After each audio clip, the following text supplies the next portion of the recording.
السلام عليكم البنات، معكم نادو كويزين. جيت ندير معكم بيتزا كوفر. تبعوا معايا لا فيديو حتى الاخر.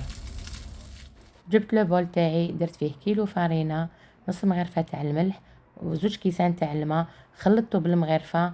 من بعد زدت له كاس تاع الماء، صافي كيلو تاع فرينه بثلاث كيسان تاع الماء. حطيته يتعجن مده 10 دقائق.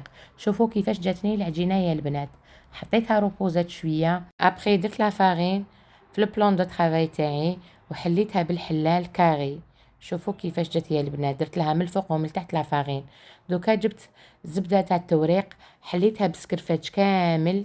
شوفوا كيفاش جات. ودوكا نقلبها، التحتانيه نحطها في الوسط والفوقانيه نحطها فوق اختها ونسقمها بيان.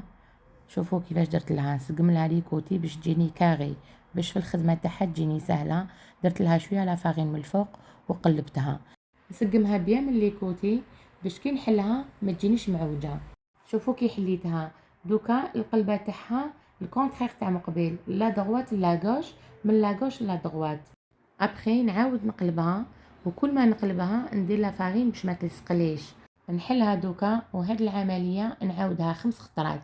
شوفوا دوكا يا البنات كيفاش جاتني فرقه. الله الله، انا نص خبيتو ونص طيبتو.